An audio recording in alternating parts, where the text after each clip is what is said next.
안녕하세요. 올해 31살 여자입니다. 거지근성, 그건 말로만 들었지 내 남편이 그런 사상을 가지고 있는 사람이라고는 생각도 못했습니다. 정말 스트레스를 너무 받아서 요즘 머리카락도 얇아지고 평소보다 더 빠지는 것 같고 피부도 푸석푸석해진 것 같고 좋다는 거 다 써봤는데 별로 효과도 못 보고 있어요. 스트레스가 만병의 근원이라는데 정말 열이 받아 살 수가 없네요. 남편하고는 연애가 엄청 길었습니다. 그래서 그런지 제가 30이 되었을 때 자연스럽게 둘이 결혼 이야기가 나오고 저도 다른 사람은 생각도 못했어요. 시댁 상황이 별로 안 좋은 건 알고 있었습니다. 남편은 홀시모 밑에서 자랐고 시댁은 지방이에요. 홀시모 혼자 몸으로 동네 식당 같은 데서 일하시면서 아들 서울로 대학 보내고 취직할 때까지 서울살이 뒷바라지 해주셨으니 어떻게 보면 대단하신 분이죠. 남편도 뒷바라지만 받으며 살 수 없었으니 대학생활 내내 아르바이트를 안 해본 적이 없고 취직 준비하면서도 짬짬이 일용직 같은 거 나가서 생활비 벌고 그랬습니다. 대학생활은 제가 모르지만 취직 준비하는 기간은 저랑 마침 연애를 시작했던 시기라서 그런 모습 보고 생활력이 참 강한 사람이라고 생각했어요. 명절 때도 본가 안 내려가고 서울에 남아 있었습니다. 그때 일손 구하기가 힘들어서 돈을 더 받는다고 명절 아니어도 집에는 언제든 내려갈 수 있지만 같은 시간 일하고 돈을 더 받는 날은 포기할 수 없다는 게 남편의 의견이었어요. 그래도 명절인데 남들 다 쉴 때 힘들게 일하고 와서 녹초가 돼서 혼자 집에 있는 모습 보면 많이 측은하고 그랬습니다. 저희 부모님께서 그렇게 걱정되면 집으로 데리고 오라고 하셨어요. 명절에 혼자 지내는 것보다 명절 음식 먹으면서 분위기도 내고 그러면 얼마나 좋냐고요. 그때 처음 부모님께 남자친구를 소개해줬고 남자친구도 그때는 염치도 있고 신세졌다는 마음 가지고 있으면서 저희 부모님한테 잘했습니다. 생활력 강하고 저한테 잘하고 저한테 잘하는 만큼 저희 부모님한테 잘하고 그 모습을 보니 솔직히 시댁이 어려운 형편인 건 결혼할 때 크게 고려할 상황이 아니었어요. 취직 준비 기간이 길었지만 남편이 회사도 중견급 좋은 회사로 들어가서 연봉도 나쁘지 않은 편이었거든요. 취직 기간이 짧으니 모아놓은 돈이 그렇게 많지는 않았지만 그래도 생활력이 워낙 강하다 보니 2년 직장 생활하면서 어떻게 4천만 원을 모아놓은 걸 보니 용하더라고요. 저는 대학 졸업하고 25부터 바로 취직해서 일을 했어요. 월급 많은 직장은 아니지만 부모님이 용돈이나 생활비 같은 것 조금 도와주시고 해서 5년 적금 부어서 1억을 만들었습니다. 남편과 둘이 합치면 1억 4천이었어요. 물론 제가 모아놓은 돈이 대부분이기는 하지만 앞으로 남편이 벌 돈이 더 많을 테고 저는 나중에 육아를 이유로 일찍 일을 그만둘 수도 있으니 크게 개의치는 않았습니다. 문제는 신혼집이었어요. 남편이나 제가 다니는 회사가 둘 다 강남에 있었으면 대중교통 잘 되어 있는 경기권 신도시에 신혼집을 구해볼 법도 했는데 그쪽이라고 집값이 저렴한 것만은 아니더라고요. 거기에 제가 다니는 회사랑 남편 다니는 회사 위치도 서로 정반대에 있고 경기권에 있으면 출퇴근으로만 버리는 시간도 크고 시간적으로나 체력적으로나 엄청 힘들 것 같아 보였습니다. 그렇다면 서울에 집을 구할 수밖에 없었을 텐데 지금이야 불경기라서 집값이 내려가네 어쩌네 하지만 그때는 서울 집값은 오늘이 제일 싸다는 말이 있을 정도로 매일매일 부동산 가격이 고공행진을 하던 시기였거든요. 대출을 받는 건 상관이 없는데 대출이자 달마다 나갈 거 생각하면 저도 일은 나이가 아닌데 자녀 계획을 세울 수 있나 없나 싶었고 빌라 전세에 들어가자니 솔직히 TV에 전세 사기다 뭐다 해서 안 좋은 것만 잔뜩 접했던지라 그건 내키지 않았어요. 월세 사는 것도 생각해봤는데 그러면 대출 받는 거랑 뭐가 다른가 싶어서 그것도 내키지 않았고요. 친정 부모님께서 제가 신혼집 구하는 것 가지고 이렇게 스트레스를 많이 받는 걸 보다 못해서 저를 불러서 이야기를 하시더라고요. 두 분이서 은퇴하시면 공기 좋은 곳에 집 짓고 살 계획이셨다고 해요. 은퇴 계획이다 보니 틈틈이 준비를 해오셨기 때문에 땅도 이미 가지고 계신 상태였고 구체적인 계획도 다 가지고 계신 상황이었어요. 단지 시기를 생각하지 못해서 땅만 가지고 계시고 집은 올라가 있지 않은 상황이었고요. 친정 부모님께서 제안하신 게 일단 친정집에 저희가 들어와서 같이 살자고 하시더라고요. 친정 부모님은 그때 맞춰서 건축 허가도 받고 업자랑 컨택도 해보고 집을 바로 올리시겠다고요. 당장 저희가 친정 부모님하고 같이 사는 게 불편하지 않겠나를 걱정하시더라고요. 시집살이도 하는데 대릴 사위는 못할 게 뭐냐고, 그리고 암만 계산해봐도 집 지어지는데 암만 길어봐야 1년이 안 걸릴 거잖아요? 구축 아파트라고 해도 서울에 집이 생기는데, 그리고 남도 아니고 저한테는 부모님, 남편한테는 장인 장모님 한 가족인데 그거 불편한 거 감수 못하겠다고 할 문제도 아니었어요.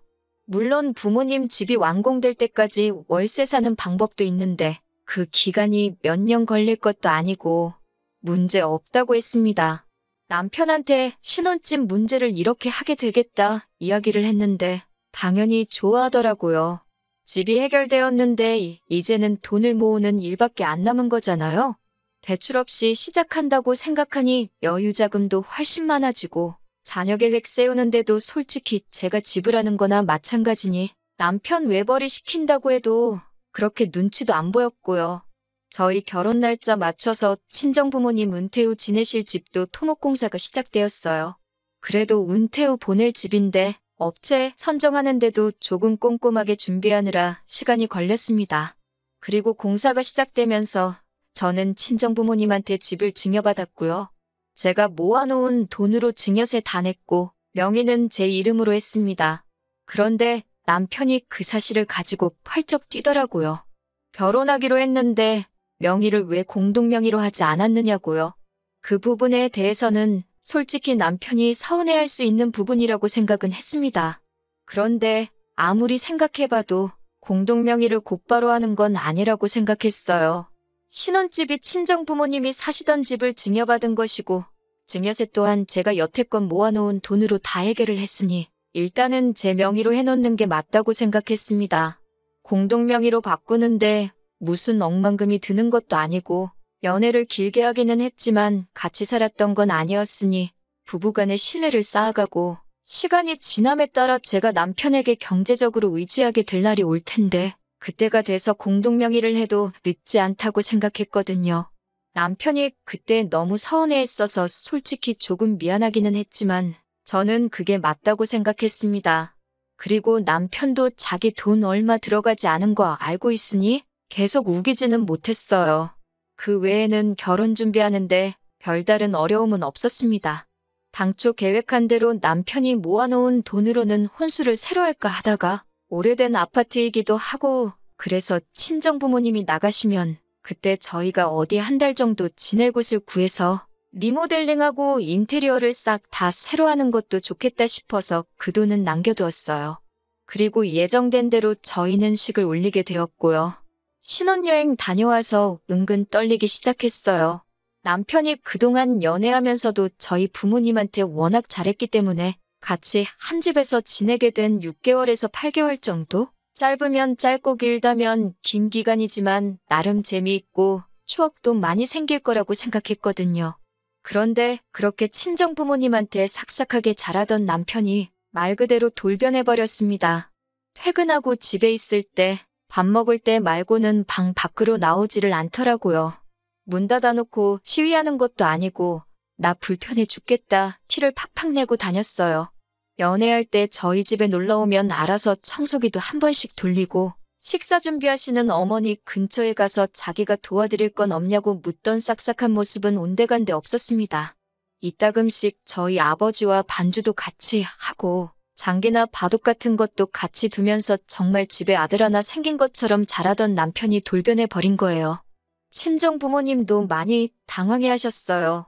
모르는 사람이 저러고 있으면 그냥 불편한가 보다 하시겠는데 잘하던 사람이 그러니까요. 저도 많이 서운했습니다. 그래서 남편한테 한마디 했어요. 그랬더니 남편이 성질을 버럭 내면서 지금 제가 자기한테 바라는 게 대리효도라고 하는 겁니다. 솔직히 어이가 없었어요. 제가 뭐 맹목적으로 저희 부모님 기분 맞춰서 아양 떨고 애교 부리라는 것도 아니고 한 집에 같이 살고 솔직히 저희가 큰 도움 받는 건데 해야 할 도리하는 게 어떻게 대리효도냐고 그랬죠.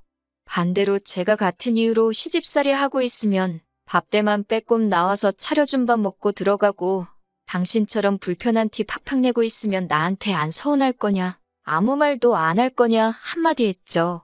할 도리 해야 하는 걸 대리효도라고 할 줄은 상상도 못했거든요. 남편은 제 말에 대답을 못하다가 속에 있는 말을 하더라고요. 왜 우리가 큰 도움을 받고 있느냐고. 진명이가 제 걸로 돼 있으니 따지고 보면 저만 도움을 받는 거 아니냐고 우기기 시작했습니다. 이렇게 치졸한 사람인 줄은 생각도 못했어요. 그나랑 결혼한 게 당신이고 부부간의 신뢰가 쌓이면 그때 공동명의로 하겠다고 하지 않았느냐 하니 지금 집 가지고 유세 부리는 거냐고 하더라고요.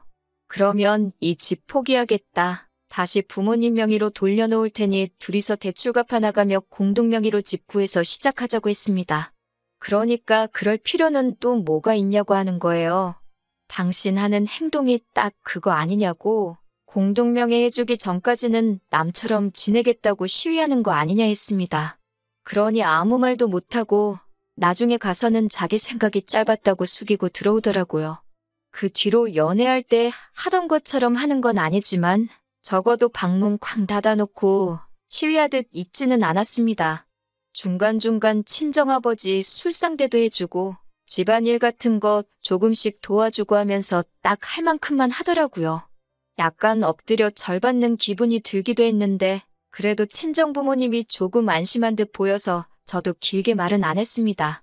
저희가 친정에서 신세 지면서 첫 월급을 받은 날이었어요. 남편이 결혼 전부터 시부모님께 생활비 명목으로 50만 원씩 보내고 있는 건 이미 결혼 전부터 알고 있었고 결혼 후에도 그렇게 하겠다고 미리 이야기가 돼 있던 부분이었고요. 그런데 남편이 난데없이 100만 원을 보내드려야겠다고 하는 거예요. 말한 거랑 다르지 않느냐고. 그렇게는 못하겠다고 저도 반대를 했습니다.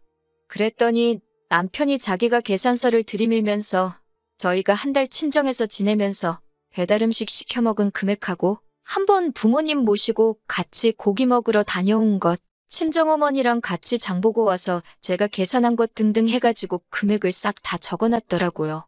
양가의 효도 똑같이 해야 하는 거 아니냐고 하면서 저희가 친정에서 지내면서 안 해도 되는 지출을 한 거나 마찬가지니 그 돈만큼 자기 어머니한테 드려야겠다는 거예요. 얼이 빠져서 말도 안 나오더라고요. 막말로 배달음식이며 외식한 거며 심지어 장봐온 거 계산해 준 것까지 지는 안 먹었나요? 치킨 같은 거 시켜 먹어도 친정 부모님이 닭다리는 사위가 먹으라고 주시는 분입니다. 다리가 2개니까 장인 장모님 드시라고 거절할 법도 한데 2개 다 지가 먹고 그랬거든요. 집에서 밥 먹는다고 매일같이 고기 반찬 만들어 먹는 집이 어디 있겠어요? 장 봐드린 것도 그런 이유 때문에 그래요. 저희 가족 결혼 전에는 평소에 그냥 마른 반찬에 국물도 없이 간단하게 식사 때우고 아침에는 밥 대신 누룽지 끓여서 숭늉 마시고 출근하고 그랬었거든요. 그런데 저희 어머니가 사위 배고프면 일할 때 힘 안 난다고 매 끼니마다 고기 반찬 해주시고 정 없으면 스팸이라도 한 조각씩 구워서 올려주시고 했어요. 자기 처먹은 건 생각도 안 하고 계산 대신 해준 게 효도라고 하면서 불공평하다고 떠들고 있으니 저는 이차로 어이가 없었습니다. 그걸 어떻게 그렇게 계산할 수가 있느냐 하니 나중 가서는 자기도 자기가 억지 부리는 걸 아는지 자기가 가끔씩 장인 술상대도 해주고 집 청소도 도와주니 그런 것도 다 포함해야 한다고 하는 겁니다. 정신 똑바로 차리라고 했어요. 너 지금 여기 삭받고 더부살이 하고 있는 거 아니라고. 오히려 해주는 걸로 치면 부모님이 우리한테 하나라도 더 해주려고 하시지. 그렇게 하나씩 계산하고 들면 나도 똑같이 계산해서 우리 부모님한테 돈으로 효도할 거다 하니 꼼짝도 못하더군요. 왜 그렇게 불공평해하고 자기 엄마 못 챙겨서 저렇게 안달인가 했는데 이때 싹을 보고 아예 일찍 관두던가 해야 했는데 멀리 떨어져 사는 홀씨목 걱정에 저러는 건 줄 알고 이해하려고 들었던 저와 저희 부모님만 중간에서 바보가 돼버렸네요. 아무튼 시간은 흐르고 흘러서 부모님 은퇴 후 지내실 주택이 완공이 되었습니다. 때에 맞추어 부모님 이사 나가셨어요. 제 평생을 부모님하고 같이 지내왔는데 이제 멀리 떨어져 지낼 생각을 하니 많이 아쉽더라고요.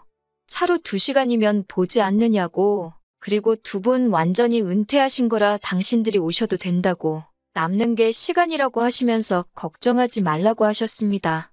친정부모님 짐이 빠지고 나니 집이 이렇게 넓었나 싶었어요. 부모님이 나간 그 주 주말에 남편이 제일 먼저 한 건 집들이 한다고 서울에 시어머니를 초대한 겁니다. 친정부모님 나가시고 그래도 이제 우리 집이 되었으니 얼마나 자랑을 하고 싶었겠나 싶었지요. 남편이 어머님 데리고 집 소개해주는 동안 저는 간단히 과일 같은 거 씻어서 준비를 하고 있었는데 남편이 친정부모님 계시던 동안 지내던 저희 방을 소개하면서 어머님께 이 방은 어머니가 지내실 방이라고 말을 해주는 걸 들었습니다. 제가 잘못 들었나 싶어서 어머님 계시는 내내 신경이 쓰였어요. 어머님이 피곤하다고 방에서 잠깐 눈 좀 붙이신다고 하는 동안 남편한테 그게 무슨 소리냐고 직접 물어봤습니다. 어머님이 지내실 방이라니 그게 무슨 소리냐고요? 그랬더니 남편이 한글도 모르냐는 듯이 어머니가 지내실 방이 어머니가 지내실 방이지 뭐겠냐고 하더라고요. 그래서 지금 어머님한테 방 한 칸을 내어드리려고 하는 거냐고, 어떻게 그런 결정을 나한테 상의도 하지 않고 통보를 할 수 있느냐고 하니 남편이 그게 뭐가 문제가 되냐고 되려 저한테 따지는 겁니다. 여태 장인장모 내가 모시고 살지 않았느냐. 이제 우리 엄마 차례다 하고 당당하게 말하는 거예요. 같이 지낸 시간이 반년이 조금 넘습니다. 토목공사부터 인테리어까지 딱 6개월 걸렸고 허가 문제랑 기타 등등 해서 그거 길게 잡아봐야 2달이 안 됩니다. 그런데 그 1년도 안 되는 짧은 기간을 가지고 우리가 그동안 친정부모님을 모시고 살았으니 이제는 시부모도 모시고 살아야 공평한 거 아니냐고 우기는 거예요. 남편이 이렇게 효도에 미친 사람인 줄 몰랐습니다. 그동안 친정부모님 집에 얹혀 살면서 얼마나 자격지심이 생겼기에 저러는 걸까요? 벌써 시어머니 와 계신 지도 일주일째인데 어머님도 그냥 여기서 눌러 살기로 정하신 건지 언제 갈 건지는 말씀도 안 하시고 우리 아들 덕분에 서울 생활도 다 해본다 하면서 좋아하시고요. 아직 원래 지내시던 곳 정리하신 게 아니니 돌아가시긴 하실 텐데 그건 그거대로 또 문제예요. 난데없이 거기 다 정리했다고 진짜 여기로 짐 싸서 오실까봐 말입니다. 안녕하세요. 4개월 만에 후기 보내드립니다. 공동명의 가지고 치사하게 굴던 게 저런 꿍꿍이가 있었는지도 모르고 그래도 끝까지 고집 부려서 제 명의로만 집을 유지해둔 게 정말 잘했다는 생각이 드네요. 결론부터 말씀드리면 남편과는 이혼했습니다. 저희가 친정부모님 도움받은 건 생각도 안 하고 무조건 시어머니한테 효도할 차례라고 우기는 남편하고 더 길게 볼 것도 없다고 생각했어요. 얼마나 어머님 모시고 살고 싶었는지 평소였으면 꼼꼼히 알아보고 빼도 박도 못하게 진행했을 사람인데 효도할 생각에 하나도 알아보지도 않은 것 같더라고요. 이혼 이야기를 꺼내니 집이 제 명의로 되어 있어도 부부관계 증명만 가능하면 자기가 재산분할 청구할 수 있는 건 모르냐고 어디서 주워들은 이야기 가지고 저한테 겁을 주더라고요. 애초에 이 집이 제 명의로 되어 있는 게 결혼 전에 증여받은 거는 염두에 두지도 않고 저러고 있던 거예요. 결혼하고 친정부모님하고 곧바로 같이 살았고 살다가 두 분이 이사를 나가셨으니 집단에는 증여가 그때 이뤄진 걸로 착각을 하고 있던 거죠. 그러니까 결혼 후에 생긴 재산이나 마찬가지니 분할해 가겠다고 큰 소리를 떵떵 치는 거고요. 그리고 모르긴 모르지만 결혼기간이 고작 1년인데 재산 분할 청구를 할 수나 있는지 어차피 소송으로 가봐야 시부모 봉양을 강요하는 남편한테 이 결혼에 대한 파탄 사유가 분명할 것 같은데 위자료는 어떻게 감당할 거냐고 물어봤더니 아뿔싸 싶었는지 그때부터 표정이 사색이 되더라고요. 원래 이렇게 대책 없는 사람도 아니고 똥멍청이도 아니었는데 참 뭐가 이 사람을 이렇게 바꿔놓은 건지. 결혼을 했으니 부모에 대한 효도도 똑같이 나눠서 해야 맞다는 게 남편의 생각인 것 같은데 이건 누가 봐도 자기 어머니한테만 잔뜩 기울어 있는 상황인 거잖아요.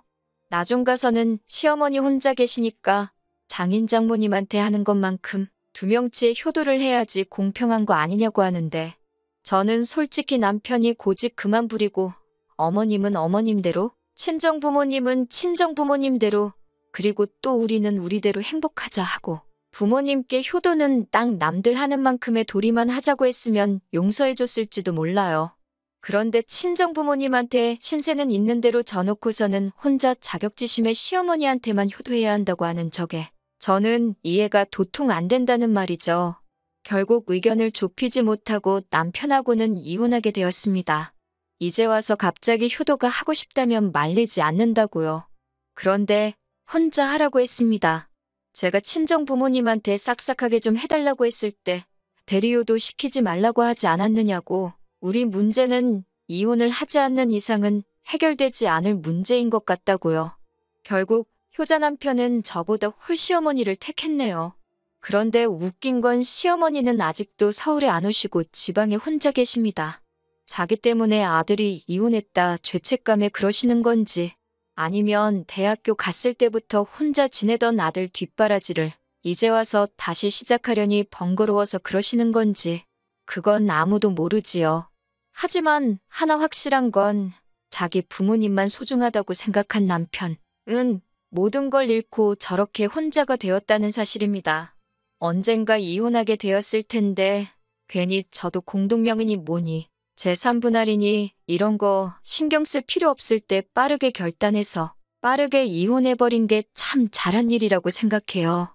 이미 바닥을 봤다고 생각하지만 나중에 돈 문제 가지고 구질구질하게 그러고 있으면 바닥 그 밑에 못 볼 꼴까지 더 봐야 했을 생각만 하면 역시 이혼이 제 인생의 흠이 될 수도 있지만 잘한 결정이라고 생각합니다.